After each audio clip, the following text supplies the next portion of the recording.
Oke, pertemuan hari ini sebenarnya bagian dari tahapan awal untuk khususnya angkatan 9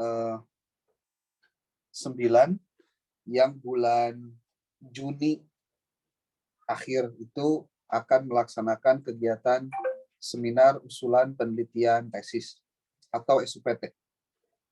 Tapi saya juga mengundang mahasiswa angkatan 10 yang juga sekarang sudah semester 2, nanti masuk ke semester 3, karena saya juga tidak masuk di kelas semester 2 atau angkatan 10, supaya tidak tertinggal informasinya, maka saya pastikan untuk Anda bisa juga mengetahui kira-kira apa yang harus dilakukan ketika sudah masuk nanti semester 3. Karena kuliah di pasca itu waktosna teu karaos, ngan artos nu karaos gitu ya. Banyak hal yang biasanya menjadi kendala dalam proses perkuliahan S2, Nunggak misalnya bayar. persoalan biaya, itu adalah persoalan kesiapan mental berhadapan dengan tugas-tugas perkuliahan. Oke, pertama ingin saya sampaikan untuk Anda yang akan angkatan 10, kalau angkatan 9 dengar dulu saja deh, karena ini nanti Anda juga harus memvisualisasi kira-kira saya juga akan seperti ini semester depan, gitu maksudnya, ya. Dan saya sangat membuka diskusi dengan siapapun, angkatan 9, angkatan 10, dan semua mahasiswa ketika Anda memang mau fokus dalam menyelesaikan tesis. Karena nanti Anda akan lebih banyak konsultasinya dengan saya sebelum masuk ke proposal untuk menentukan kira-kira pengajuan masalah dan judul Anda apa untuk tesis Anda. Mudah-mudahan Anda sudah memiliki gambaran apa yang akan Anda teliti, kemudian rumusan judulnya mau seperti apa, masalahnya apa, kalau lokasi penelitiannya mau di mana, pendekatan penelitiannya mau apa. Nah, itu dari mulai sekarang perlu ditelaah, dihitung, diperhitungkan itu. Kalau untuk angkatan 10 itu sudah harus operasional. Anda harus sudah dalam bentuk proposalnya juga harus sudah siap, ya. Minimal nanti Anda harus mengkonsultasikan draft proposal sebelum nanti masuk pada tahapan untuk melaksanakan seminar usulan penelitian tesis. Itu yang pertama. Yang kedua, jadi yang pertama tadi adalah Anda mempersiapkan diri bahwa Anda mau melakukan proses penelitian. Anda harus menyiapkan masalahnya, judulnya, referensinya, dan lain-lain itu di awal. Itu yang pertama. Yang kedua, Anda pun harus memiliki yang namanya pengetahuan teknis tentang pengerjaan proposal itu sendiri. Karena tahapan awalnya sebelum masuk ke adanya SK pembimbing ataupun judul apa yang di ACC untuk Anda lanjut penelitian tesis, Anda harus sudah mempersiapkan diri dengan ajuan atau proposalnya, ya. Nah, pengetahuan teknis itu apa saja sih yang harus diketahui? Yang pertama, pengetahuan Anda tentang reference manager Mendeley. Tolong itu dikuasai dari mulai sekarang. Kita menggunakan penulisan dengan sistem Chicago Manual of Styles 17 full note, ya.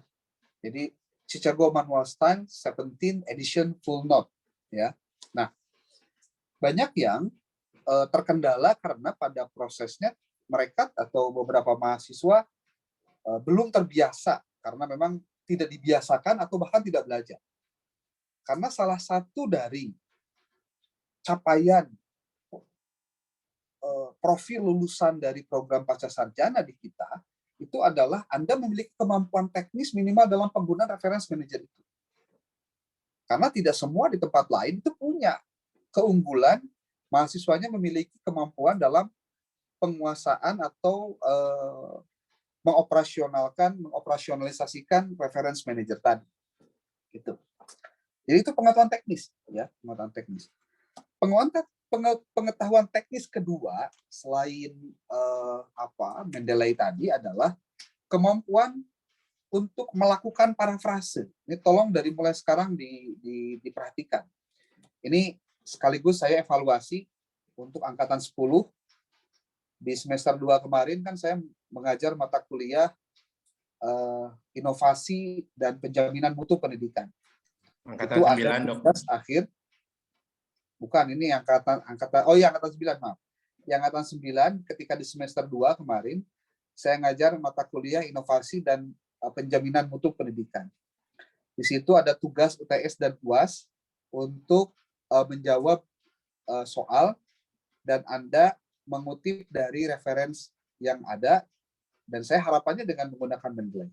Faktanya, temuannya minimal 3. 1, mahasiswa tidak menggunakan reference manager Mendeley.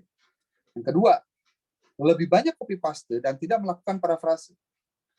Yang ketiga, lemahnya analisis dari mahasiswa pada saat dia sudah mendapatkan bahan untuk dijadikan sebagai jawaban terhadap soal-soal yang ada di dalam UTS dan UAS itu. Jadi rata-ratanya pada saat dia menemukan adanya beberapa ungkapan atau pernyataan jawaban untuk dikutip dari referensi tertentu, itu tidak dikutip sumbernya, itu satu. Yang kedua, pada saat dikutip pun sumbernya, yang dilakukan oleh mahasiswa tidak dilakukan analisis terhadap pernyataan ataupun pendapat yang dia kutip itu. Sehingga jawaban dari mahasiswa pada saat dia menjawab UTS dan UAS itu adalah jawaban pendapat orang lain, bukan analisis dia sendiri. Jadi 3 tadi. Yang pertama, tidak menggunakan reference manager Mendeley. Yang kedua, hanya mengutip saja copy paste dari jawaban ataupun juga sumber-sumber yang dia dapatkan. Yang ketiga, tidak dilakukan analisis. Jadi kalau ditanya, Pak, jawabannya gimana? Jawabannya bukan original karya Anda. Tapi saya tidak terlalu banyak komentar dulu. Kenapa? Karena waktu itu tidak memungkinkan untuk saya sampaikan. Nah, sekarang yang saya sampaikan seperti itu pada Anda. Nah, jadi pada saat Anda nanti melakukan penulisan proposal pun, termasuk nanti penulisan tesis, mohon dipastikan Anda itu tidak sembarang mengutip. Ya. Jadi coba dibaca deh buku-buku tentang proses pengutipan. Kutipan itu fungsinya untuk apa sih? Ya. Fungsinya bukan untuk menjawab jawaban, tapi justru hanya, paling tidak saya melihat ada 3 jawaban. Kalau ada pertanyaan, Pak, teori itu fungsinya buat apa? Kutipan itu fungsinya buat apa ketika ada dalam penulisan seperti hanya proposal atau tesis saya? Yang pertama adalah bicara teori itu atau pendapat itu atau kutipan itu sebagai explaining, sebagai penjelas. Seperti contoh, kalau ditanya, kalau ketika Anda menemukan harus menjawab tentang pertanyaan, apakah pendidikan itu? Pendidikan berarti dia memerlukan jawaban yang sifatnya penjelasan. Berarti Anda mengutip dari A, dari B, dari C, pendapat-pendapat mereka tentang apa itu pendidikan. Berarti Anda mengutip itu dalam konteks kepentingan untuk menjelaskan pendidikan. Ketika Anda mengutip buku A, buku B, buku C tentang pendidikan, maka yang paling pentingnya adalah narasi Anda tentang analisis dari ketiga pernyataan yang Anda kutipkan. Bukan hanya simpulan, tapi apa analisisnya. Bahkan diperlukan juga kalau memang dibutuhkan, ketika ada jawaban atau pendapat dari A ternyata berbeda dengan D contohnya, Anda pun sampaikan di situ apa pertentangannya dan apa garis tengahnya atau moderasinya seperti apa. Sehingga nanti Anda sendiri berpendapat bahwa pendidikan itu adalah seperti ini. Nah, saya belum melihat mahasiswa pasca melakukan daya analisis seperti itu. Tapi lebih banyak dia hanya mengutip pendidikan adalah A, cek si A. Kata si B begini, cek si C begini, cek si D begini. Maka kesimpulannya adalah begini. Hanya kesimpulan, bukan analisis. Gitu. Sementara yang dibutuhkan pada saat Anda melakukan proses penulisan, itu adalah analisisnya sebenarnya. Ya. Yang kedua, selain explaining atau describing, orang menulisnya, itu adalah predicting. Predicting itu artinya meramal, gitu bahasanya meramal. Tapi meramal dalam hal konteks penelitian, menulis, itu mengutip itu bukan meramal sembarangan. Contoh begini. Dari mana Anda tahu bahwa kondisi pendidikan di Indonesia itu kualitasnya buruk? Dari mana tahu? Yang saya temukan aja Pak, contohnya. Saya menemukan bahwa pembelajarannya buruk, gurunya terasup, dan lain-lain. Itu pandangan Anda sebagai seorang peneliti. Maka Anda memerlukan dasar kutipan, sebut saja begitu, atau dasar teori yang menunjukkan bahwa memang Indonesia itu pendidikannya sedang menurun atau kualitasnya kurang bagus. Ambillah contoh, Anda mengambil temuan penelitian dari UNESCO contohnya, atau dari Bank Dunia contohnya, atau dari PISA contohnya, untuk mengambil kesimpulan bahwa berdasarkan hasil kesimpulan mereka melakukan penelitian, hasilnya adalah seperti ini. Nah, Anda mengutip pernyataan mereka dan hasil penelitian mereka itu dijadikan sebagai bahan untuk memprediksi tentang apa yang sebetulnya sedang terjadi. Seperti kejadian begini. Apakah kondisi pandemi itu menjadikan bangsa Indonesia itu kehilangan banyak momentum belajar untuk siswa? Kalau iya, dari mana Anda mendasari pendapat Anda?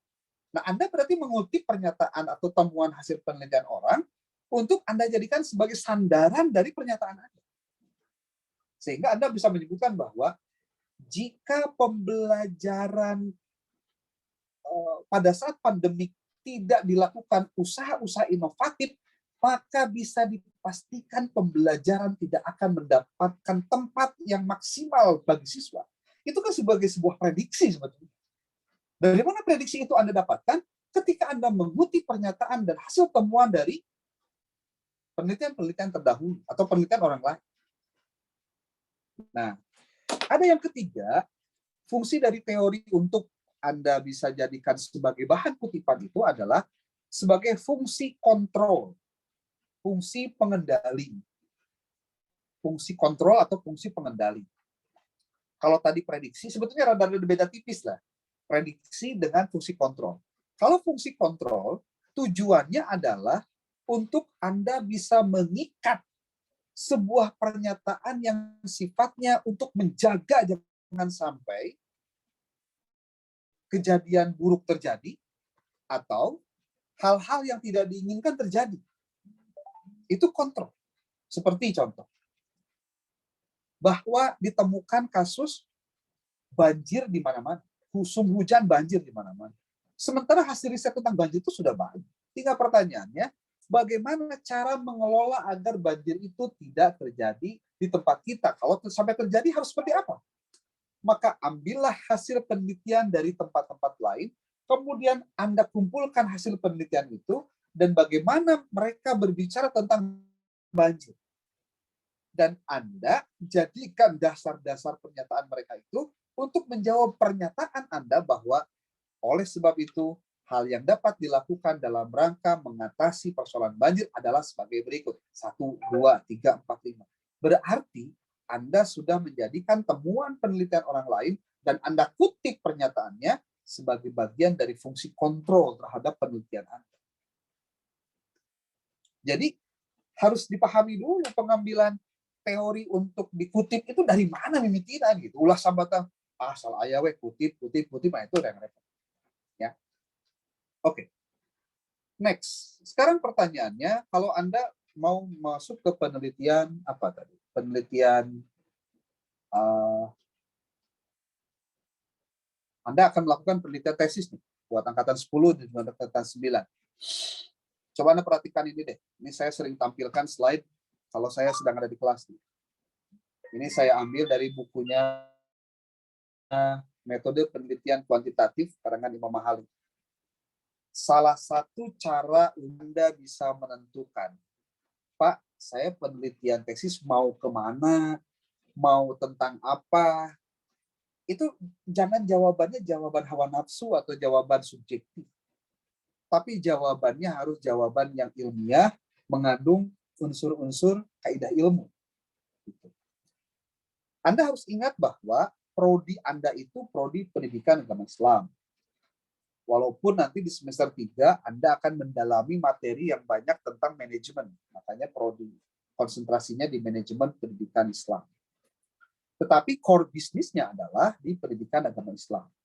Anda coba lihat, secara umum ngomongin pendidikan itu kan banyak banget bagiannya. Ya, ada ngomongin tentang kurikulum, ada ngomongin tentang media pembelajaran, ada juga tentang strategi pembelajaran, ada juga tentang sarana prasarana, ada tentang pendidik, ada tenaga kependidikan, ada manajemennya, pengelolaannya, ada tentang pembiayaan, ada tentang peserta didik, ada tentang sistem pendidikan, bahkan ada yang berbicara tentang kebijakan pendidikan. Nah, karena pendidikan itu luas, Anda coba fokus pada bagian mana yang akan Anda telaah lebih lanjut. Nah, ini yang menjadi persoalan adalah mahasiswa kadang-kadang suka bingung. Abdi mah bingung, Pak, kurikulum mana, media kumaha, strategi kumaha. Kalau masih bingung, maka jawabannya hanya satu, loba maca. Pasti ada pertanyaan lanjutan. Pak, bacanya baca apa, di mana, tentang apa, dan apa yang harus saya baca? Itu pertanyaan template yang biasanya muncul ketika mahasiswa mengajukan pernyataan dia untuk bertanya tentang tesis. Nah, maka kalau dari mulai sekarang Anda masih kebingungan, minimal contohlah ambil satu fokus saja. Minimal Anda ngambil satu saja. Contoh tadi saya bilang, apa saya mau ngambil tentang supervisi pendidikan deh. Oke. Jadi cara Anda untuk mendapatkan tema penelitian itu bisa dengan begini. Anda berpikir, Anda membaca, Anda menemukan tema penelitian, itu yang pertama. Atau yang kedua, Anda ke lokasi penelitian, kemudian Anda resah dengan hal-hal tertentu yang menurut Anda ini penting tapi tidak dikerjakan, berarti Anda dapatkan masalah penelitiannya ketika Anda terjun ke lapangan atau Anda ke lapangan. Saya menemukan persoalan, Pak, seperti ini masalahnya di tempat saya begini. Apakah ini termasuk kategori pada masalah penelitian untuk tesis apa tidak? Nah, itu bisa didiskusikan. Ya. Jangan sampai terjadi pada saat Anda menyusun tesis, Anda belum pernah ke lokasi penelitiannya, itu juga repot. Jangan sampai Anda bikin judul bagus, ya, bikin masalah bagus, tapi pada saat Anda ke lapangan, ternyata di lapangan tidak ada masalahnya. Nah, itu yang repot. Makanya saya mengingatkan kepada Anda semua, baik angkatan 9 ataupun juga angkatan 10, untuk tema tesis kita itu akan lebih difokuskan pada tema-tema yang sifatnya operasional di lapangan. Tidak dalam bentuk, maaf, bahasanya kepustakaan. Ya, kepustakaan. Bukan tidak boleh, saya sering mengingatkan.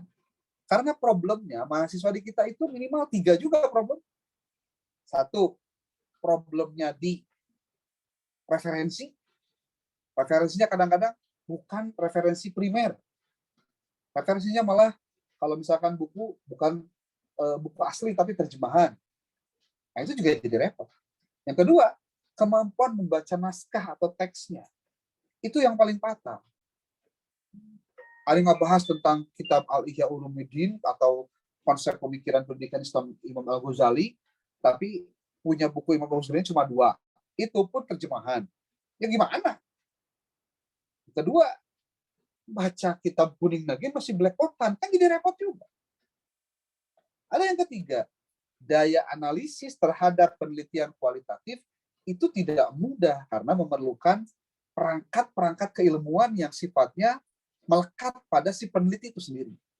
Karena penelitian kepustakaan itu bukan banyak ya, cenderung pada arah penelitiannya di kualitatif, studi naratif disebutnya, maka kebanyakan harus kemampuan si penelitinya harus tinggi.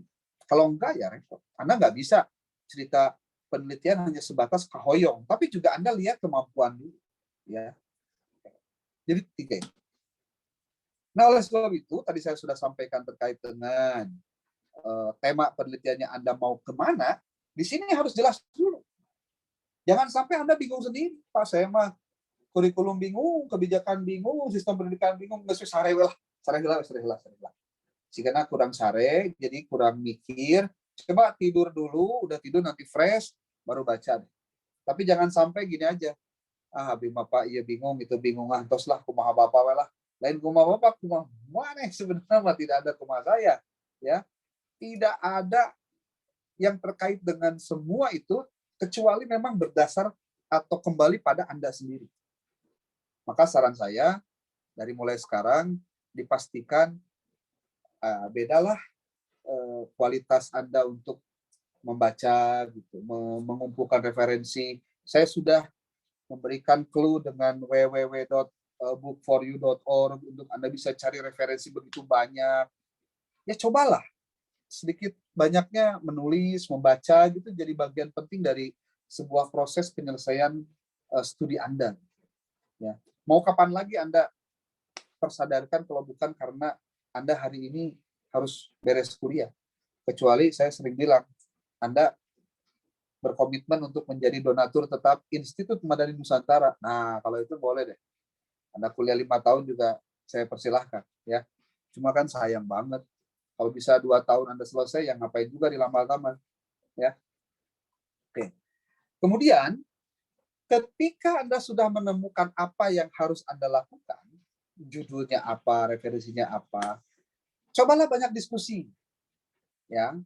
Kemudian membaca tesis-tesis sejenis. Coba boleh dicatat deh. Jangan sampai beres kegiatan ini Anda nggak punya catatan apapun, karena saya tidak banyak mencatat ya. Kalau Anda harus banyak mencatat. Kalau catatannya saya punya catatan khusus. Dipastikan bahwa yang Anda lakukan itu adalah mengumpulkan. Jadi Anda siapkan satu folder dalam laptop Anda, yang folder itu khusus tentang referensi buku-buku yang Anda akan kutip. Tesis-tesis yang sudah Anda download untuk Anda mau baca jadikan sebagai penelitian terdahulu. Artikel-artikel jurnal yang Anda kutip dalam konteks kepentingan Anda mengumpulkan bahan untuk studi pendahuluan. Itu penting. Termasuk membacanya. Jadi kalau misalkan membacanya juga tidak begitu banyak, ya kerepotan juga kita dalam memahami itu. Nah, sekarang pertanyaan lanjutan. Pak, saya sudah menemukan temanya tentang apa dalam penelitian pendidikan. Nah, tinggal pendekatannya. Pak, pendekatan saya untuk melakukan penelitian ini apakah kualitatif ataukah kuantitatif? Saya mau bahas dulu satu-satu yang terkait dengan kualitatif dulu. Ya, yang kualitatif. Kalau kualitatif, ini rata-rata diambil oleh mahasiswa untuk dijadikan sebagai pendekatan penelitian. Tapi sayangnya alasannya tidak ilmiah. Jadi kalau ditanya, kenapa Anda memilih pendekatan kualitatif? Jawabannya simple. Karena saya nggak mau ketemu sama hitungan, Pak. Nggak mau ketemu sama SPSS. Nggak ketemu sama hitung-hitungan. Itu jawaban yang cenderung sangat, bahasanya sangat subjektif dan menurut saya tidak seharusnya dilakukan. Justru ketika Anda menemukan kasus Anda itu tidak bisa dalam satu pendekatan, sebenarnya disitulah kesempatan Anda untuk belajar tentang sesuatu yang belum Anda bisa. Problemnya, mahasiswa biasanya menghindarkan diri dari sesuatu yang dia nggak bisa. Itu masalahnya. Udah mah dia nggak bisa, terus ditinggalin, makin nggak bisa. Kalau hanya sebatas beres tesis mah, saya jamin deh, semua juga kalau dikerjain pasti beres. Tapi apakah kualitas dari tesis Anda itu memungkinkan Anda bisa, ya maaf lah, kalau sedikit berbangga hati bahwa tulisan Anda itu qualified, ya itu juga belum tentu. Maka tugas Anda adalah perbanyak Anda membaca buku metode penelitian. Itu aja. Nah, saya mau tanya kepada Anda, kalau Anda memang mau penelitian di kualitatif, sudah seberapa banyak buku yang Anda sudah baca tentang penelitian kualitatif? Sudah seberapa banyak Anda memahami konsep penelitian kualitatif? Nih, mumpung tesisnya belum dikerjakan, proposalnya belum dikerjakan, proposalnya belum ada nih contohnya. Baca dulu buku metode penelitian kualitatif. Sing hatam bukunya. Saya mau sedikit memberikan sebuah ilustrasi buat Anda. Mudah-mudahan Anda ada yang sudah pernah baca. Nih, saya ambil dari buku, ini juga saya ambil dari www.foryou.org ya. Nih. Oke. Saya ingin menjelaskan dulu deh. Kebanyakan mahasiswa pada saat dia memilih penelitian kualitatif, dia hanya memilih jenis penelitian deskriptif. Padahal di penelitian kualitatif, tipenya itu, kalau dalam Creswell disebutkan 5. Tapi saya ngambil beberapa yang lain, itu ternyata bisa sampai 6. Seperti halnya ini. Ada studi kasus, ada historis, ada fenomenologis, ada etnografi, ada grounded teori, ada biografi atau naratif. Jadi kalau Anda nanti mengambil jenis pendekatannya kualitatif, oke, penelitian Anda pendekatannya kualitatif, pertanyaan lanjutannya adalah jenis penelitian kualitatif apa yang Anda pakai? Kalau Anda tidak bisa menjawab itu, berarti Anda hanya penelitian biasa yang levelnya tidak jauh dari skripsi. Pak, rekening apa ya? Etnografi, fenomenologis, grounded teori, biografi naratif, itu yang kayak gimana teh Pak? Nah, ini kebiasaannya karena kurang baca, jadi akhirnya harus bertanya balik. Kalau mau nanti filenya saya kirim deh. Kalau mau. Ini ada bahasa Inggris, ada terjemahan. Anda maunya yang mana? Ya.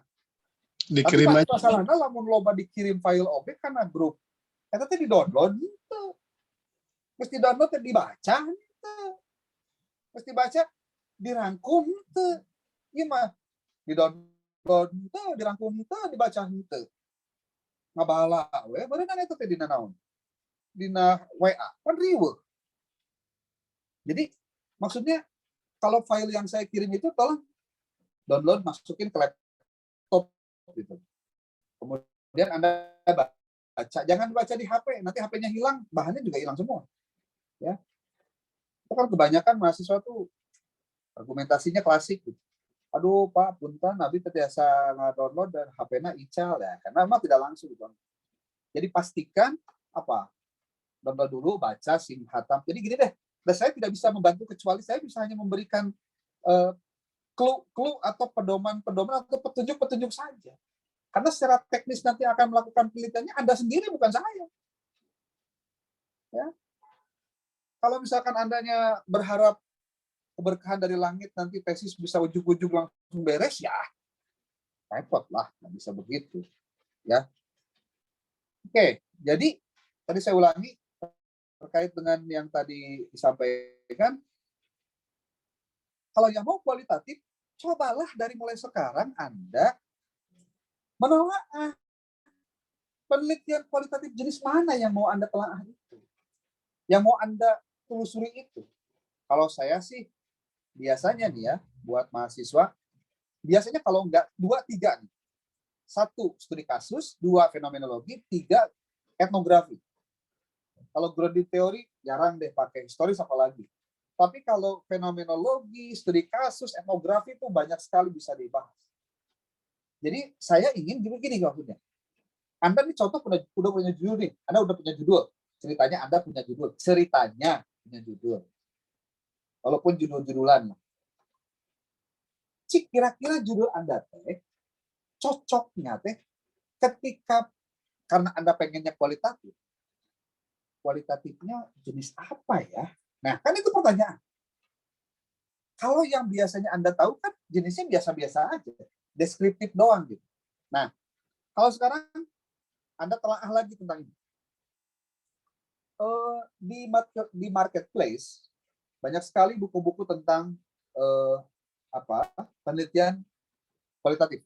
Jenis-jenis ini malah sudah per buku, seperti fenomenologis itu satu buku, etnografi satu buku, grounded teori satu buku, penelitian naratif satu buku, penelitian histori satu buku ngebahas tentang hanya jenis kualitatif.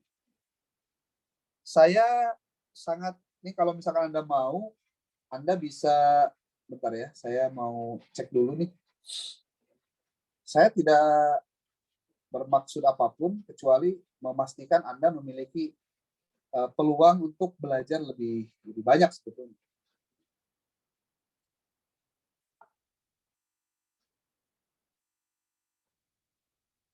Ada satu penerbit yang menerbitkan banyak buku tentang penelitian. Salah satunya buku yang bicara ini tentang penelitian khusus. Yang ngarangnya seorang yang sangat produktif, namanya Amir Hamzah. Boleh saya cek pada Anda nih, share screen ya.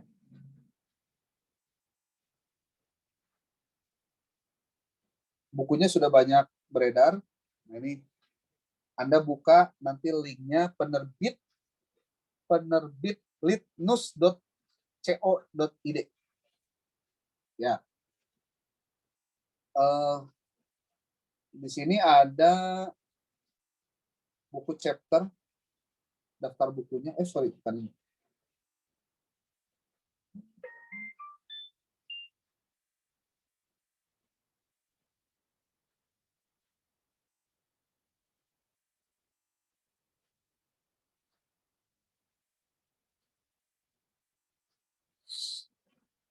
Di sini mana sih ya? Bentar.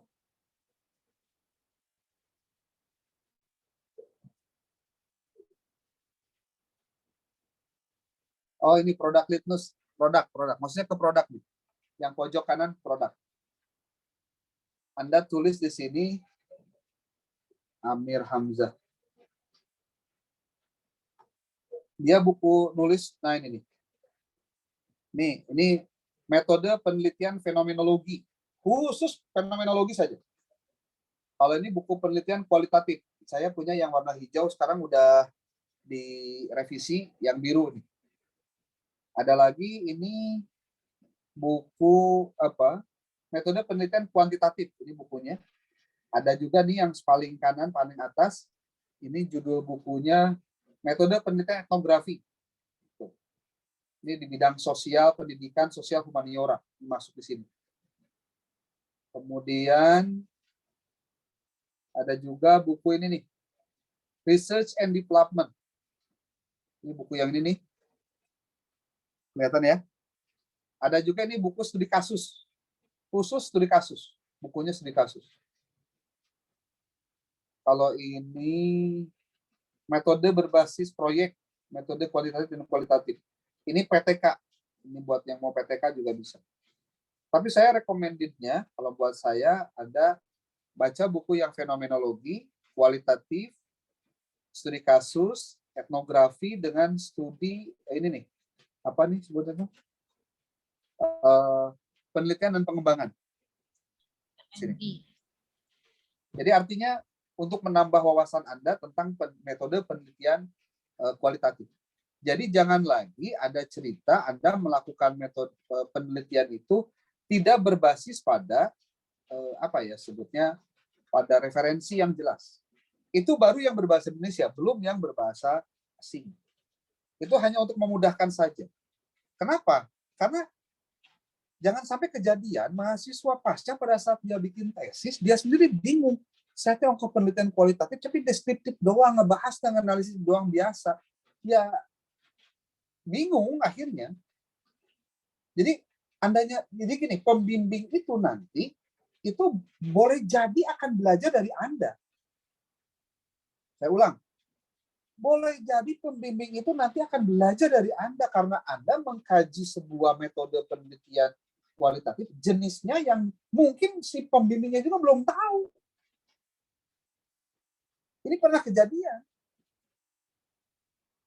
Karena saya memang mengajar metode penelitian dan memang mengkaji hal seperti ini, ketika ada mahasiswa tahun kemarin itu di angkatan 7, ada yang fenomenologi. Mohon maaf ya, ini nih cerita apa adanya. Sampai dosen penguji waktu itu yang jadi pembimbingnya malah bertanya, kenapa Anda kok rumusan masalahnya seperti ini? Ini bukan perumusan masalah tesis. Saya sampai nggak ulang, oh berarti belum paham. Ketika saya minta rehat dulu, saya ambil bukunya, mohon maaf, ini buku yang dipakai oleh mahasiswa itu ini. Tolong dibaca deh bagian-bagian. Setelah dibaca baru, oh kayak gini ya penelitian kayak gitu. Percaya nggak? Itu kejadian. Makanya yang namanya ilmu itu sebetulnya saling berbagi. Nggak ada ilmu tuh semua orang, satu orang paham semua ilmu itu nggak ada. Nah, ya. Jadi kalau Anda mau penelitian di kualitatif yang kebanyakan dipilih oleh mahasiswa pasca di IMN ya, sekali lagi, enggak masalah, tapi Anda harus mengingatkan diri Anda. Anda mau jenis penelitian kualitatifnya yang mana? Saya ulangi nih.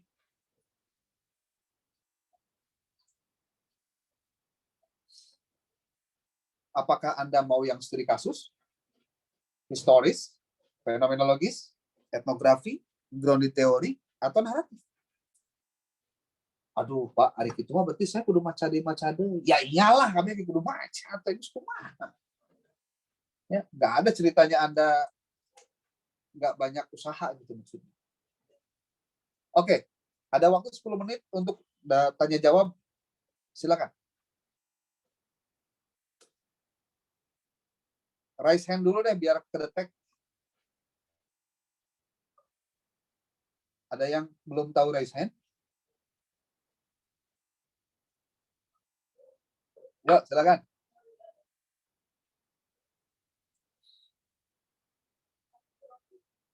Kalau tidak ada bertanya berarti paham. Apalagi angkatan 9 ya.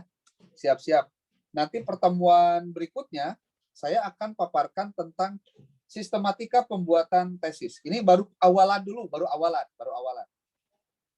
Kemungkinan saya akan rada-rada sering ya. Walaupun saya harus ngambil waktu-waktu sampai malam, tapi saya mohon izin saja dari sekarang. Ya, Riva silakan. Ya, terima kasih Pak Dok. Ya. Atas kesempatan bertanyanya, saya mau tanya tentang tadi penelitian kualitatif. Itu kan ternyata ada banyak jenisnya ya.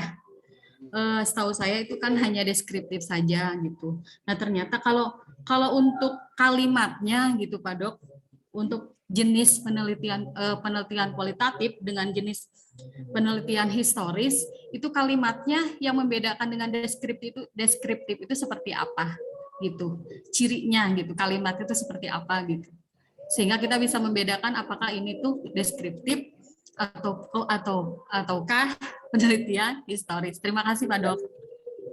Ya, pertanyaan bagus.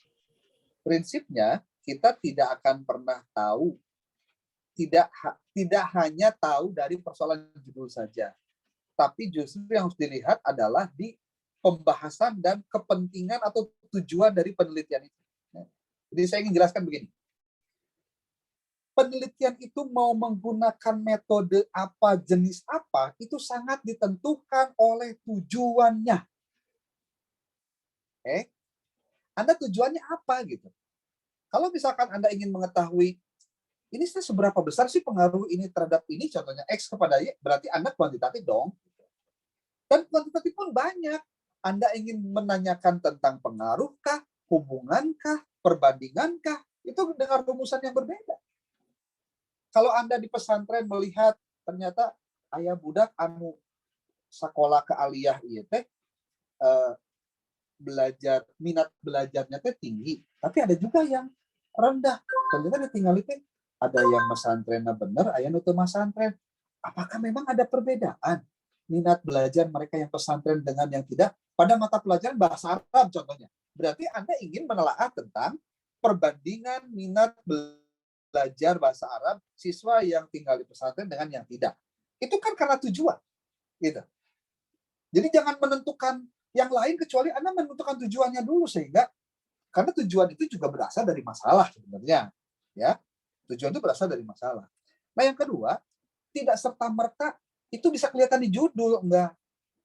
Kadang-kadang nanti ada anak judulnya juga. Jadi judul besar ada anak judul.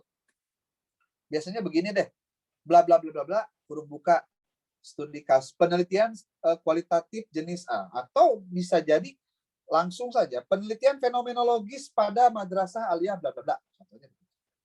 Atau bahkan tidak ada anak judul, judulnya aja. Baru ketahuan ketika kita baca dalemannya. Gitu. Jadi belum bisa ditentukan perbedaan kualitatif jenis yang mana itu hanya dari judul, belum tentu. Jadi makanya dari mulai sekarang, nah ini mungkin pesan moralnya buat Anda adalah cobalah untuk membaca jenis penelitian di buku metodologi penelitian. Karena saya pastikan Anda akan tanda petik sedikit kaget ketika nanti geningan penelitian teh kieu nya. Kita bakal gitu teh sok, percaya dengan saya. Geningan fenomenologis teh siga kieu. Jadi penelitian nu kitu teh fenomenologis sebenarnya mah. Kadang-kadang ya maaf ya kalau dalam bahasa Imam Syafi'i itu semakin kita tahu semakin menunjukkan kita tuh bodoh sebenarnya. Itu sebetulnya yang saya pengen. Jangan-jangan selama ini Anda merasa nggak perlu banyak belajar ya karena memang merasa diri sudah namanya merasa. Tapi ketika menemukan hal baru nanti akan temukan. Gini loh maksudnya. Termasuk studi kasus. Gini ya maksudnya. Saya membimbing mahasiswa di perguruan tinggi yang lain ceritanya, termasuk di IMN sendiri. Ketika saya arahkan Anda baca buku ini, baca buku-buku ini, baru enggak. Iya ya Pak, ini sebenarnya penelitian di saya itu masuk yang ini. Ya, terus kumaha? Ya lanjut gitu. Baca buku itu. Jadi karena selama ini mungkin, kenapa ya, kita selalu terkecoh dengan judul, contohnya ya, karena mungkin selama ini pengalaman-pengalaman kita mengkaji tentang penelitian itu hanya sebatas di situ. Maka saya mengajak Anda semua, yuk bareng-bareng untuk pengkajian terhadap hal-hal yang boleh jadi itu sesuatu yang belum pernah Anda kaji sebelumnya. Ya. Oke, gitu ya, Bu Ripa ya. Jadi secara umum kita tidak bisa langsung menentukan di judul, walaupun sebetulnya kadang-kadang si penulis dari si peneliti itu memberikan pengantar dari judulnya, biasanya suka ada tanda huruf gitu, atau judulnya ada khusus penjelasannya. Ada kadang-kadang begini, ada juga kesalahan. Studi kasus dipakai untuk penelitian kuantitatif. Tidak salah sih, tapi maksudnya jangan-jangan Anda tidak paham juga maksudnya. Saya belum bicara tentang mixed method. Belum. Baru kualitatif. Ternyata ngomongin kualitatif pun tidak hanya sebatas ngeberesin masalah itu. Oke. Mudah-mudahan tidak puas. Nanti dilanjut kepuasan. Ya, terima kasih Pak Dok. Ya. Ini siapa nih? Kahfi Dirga. Nggak ngerti saya siapa nih? Saya Pak Dokter. Junior. Iya. Oh iya. Namanya yang jelas dong. Biar nanti kirain ada siapa gitu. Kahfi Dirga nama anak saya kedua. Anak. Kan anaknya nggak kuliah. Ya, gimana?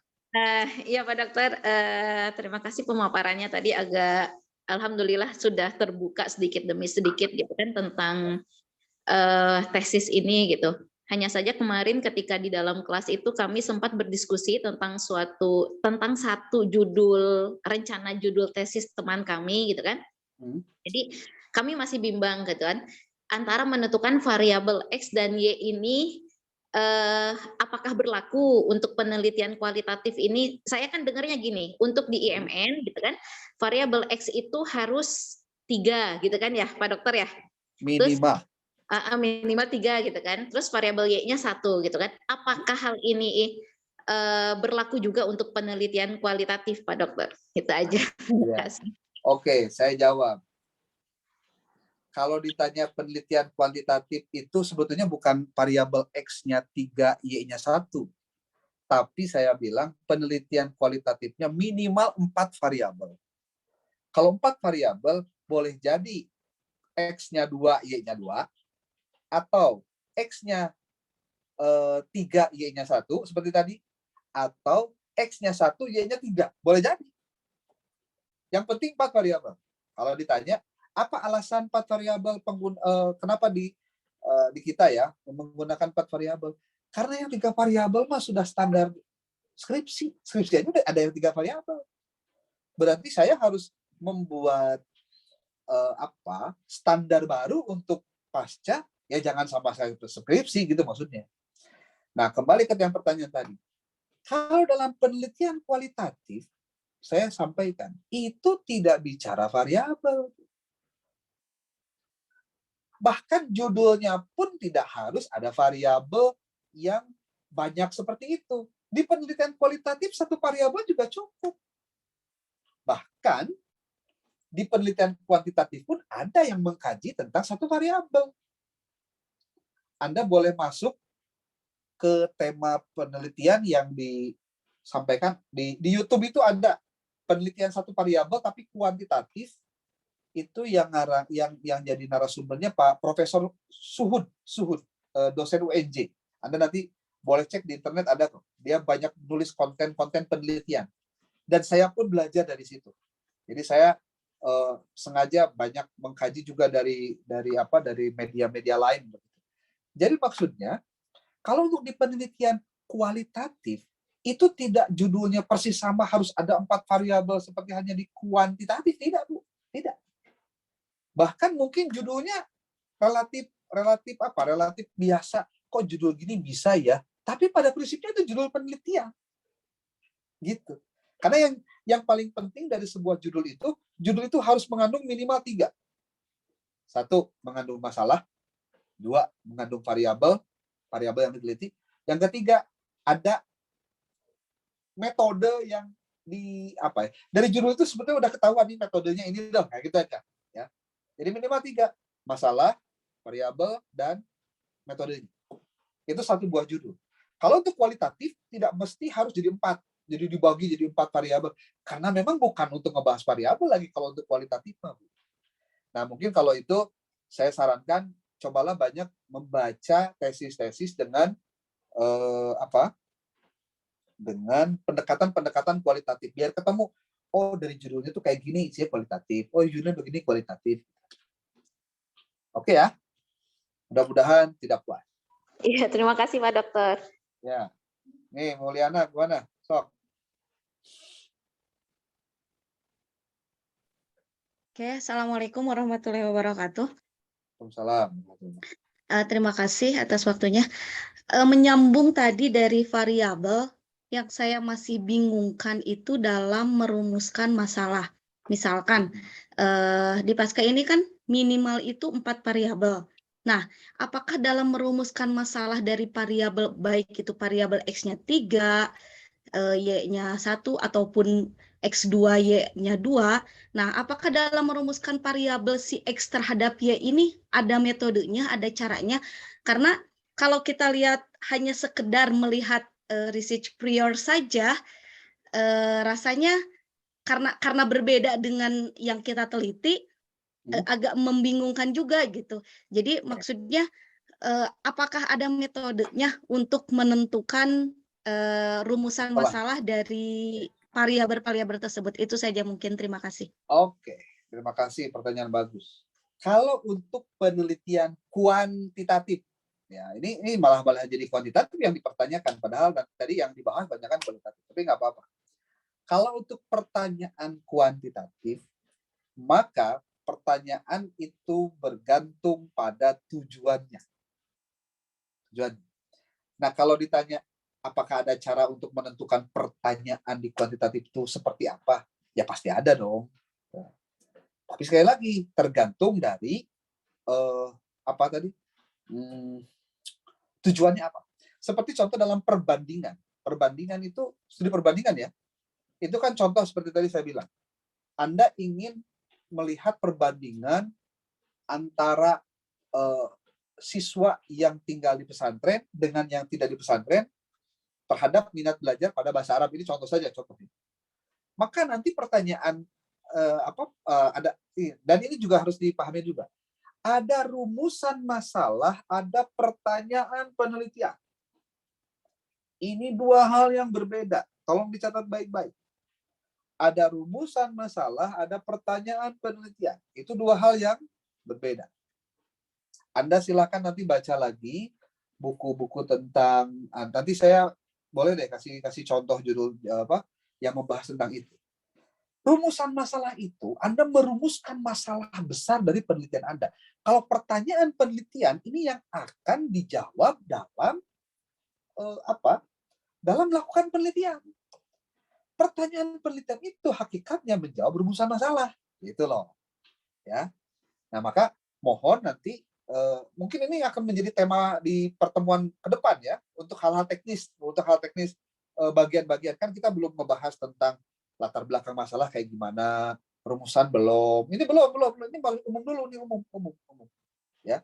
Kalau yang tadi dipertanyakan itu lebih mengarah pada contoh penelitian kuantitatif. Nah, kalau kuantitatif tadi itu banyak sekali rumusannya. Makanya mungkin nanti kita akan coba bedah dari contoh-contoh penelitian kuantitatif.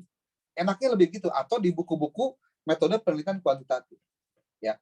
Jadi saya belum bisa jawab secara keseluruhan apa yang tadi ditanyakan, karena ini nanti harus ada pemilahan dulu mana kuali, mana kuanti, biar tidak pabelit gitu. Itu ngebahas di mana gitu. Padahal saya dari tadi tuh ngebahasnya yang kualitatif dulu. Nanti ada waktunya khusus kita ngebahas kuantitatif. Termasuk nanti rumus yang dipakainya apa, uji validitas, reliabilitas, uji homogenitas dan konsistensi. Lu bahasin gitu teh. Itu ada bahannya dan bisa dipelajari. Tidak rumit kok. Ya. Jadi tenang aja buat mereka yang mau serius ngeberesin kuliahnya, insya Allah beres, dengan catatan banyak baca, banyak belajar, beli buku kalau punya uang lebih daripada jalan-jalan beli baju tepunggu, mending beli buku lah deh, gitu ya. Saya saranin punya uang mending investasi leher ke atas dah, ini mah ya, biar nanti Anda bisa investasi barang yang lain lebih banyak lagi gitu. Oke, nah saya untuk pertemuan akan datang nih untuk angkatan 10 dan 9 biar bareng aja nih, biar nggak apa-apa sambil Anda bisa belajar nih. Buat angkatan 10 kan bisa buka-buka buku dari sekarang, rada-rada banyak waktu lah ya. Kalau untuk angkatan 10 sudah mulai injury time. Tolong dicatat buat angkatan 9 dulu nih yang nanti akan mempersiapkan diri untuk proposal. Pertama, Anda harus sudah siapkan masalah dan judul penelitian Anda apa. Kedua, tentukan tema penelitian Anda tentang apa. Kemudian jenis penelitian Anda mau apa. Pendekatan penelitian Anda apa, jenisnya apa, maksudnya begitu. Kemudian Anda juga harus mempersiapkan diri, buku-buku apa yang sudah Anda miliki untuk mempersiapkan diri masuk ke proposal penelitian. Tolong dibuat dalam bentuk slide PowerPoint. Kemudian pastikan apakah Anda itu sudah ke lokasi penelitian atau belum. Minimal untuk wawancara, minimal untuk observasi. Saya ulangi, isi lupa. 1, tentukan masalah penelitian Anda. 2, tentukan judulnya apa. Ketiga, apakah Anda sudah melakukan studi pendahuluan atau tidak.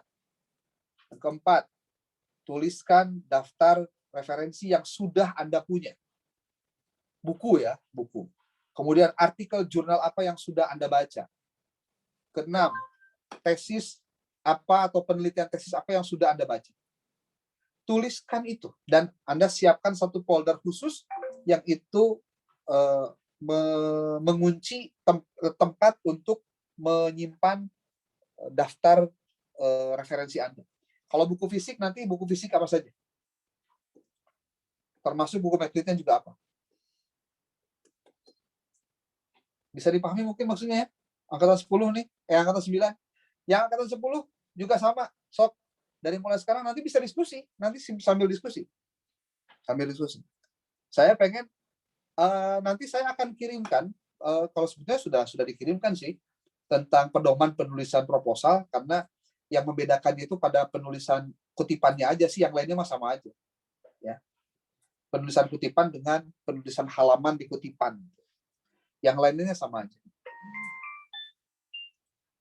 Oke, sekarang sudah pukul 21.37, sudah lewat 7 menit, mohon maaf mengganggu waktu istirahat Anda. Mungkin di hari-hari yang akan datang, saya juga akan minta waktu Anda untuk bisa berkomunikasi lagi melalui Zoom ini. Dan untuk hari besok, jangan lupa kuliah. Dan tanggal 28 dan 29 itu UTS. Nanti UTS-nya jadwalnya di kampus. Silahkan untuk menyelesaikan administrasi keuangan dan administrasi yang lainnya. Untuk SPP silahkan untuk dicicil, bisa lupa ini. Apalagi buat angkatan yang sekarang semester 3 nih, pengeluaran tuh pasti banyak, siap-siap saja. Dan semuanya harus diawali dari bismillah. Mudah-mudahan masalah Anda cepat tuntas, selesai. Ya. Mudah-mudahan tidak lagi ada yang ditanyakan. Saya akan nanti video ini akan saya coba upload nanti di YouTube saya. Silakan nanti Anda bisa pelajari. Untuk Anda yang telat-telat mungkin bisa nanti mendengarkan apa yang tadi saya sampaikan. Kirim juga di grup Pak Dok. Ya, insya Allah. Oke, terima kasih atas kesempatannya. Sekali lagi, tanggal 28, 29 kita UTS, jangan lupa. Dan mohon semua administrasi dituntaskan hari besok sampai Minggu. Ya. Terima kasih. Billahi taufiq wal hidayah. Wallahul muwaffiq. Assalamualaikum warahmatullahi wabarakatuh. Waalaikumsalam warahmatullahi wabarakatuh. Waalaikumsalam warahmatullahi wabarakatuh.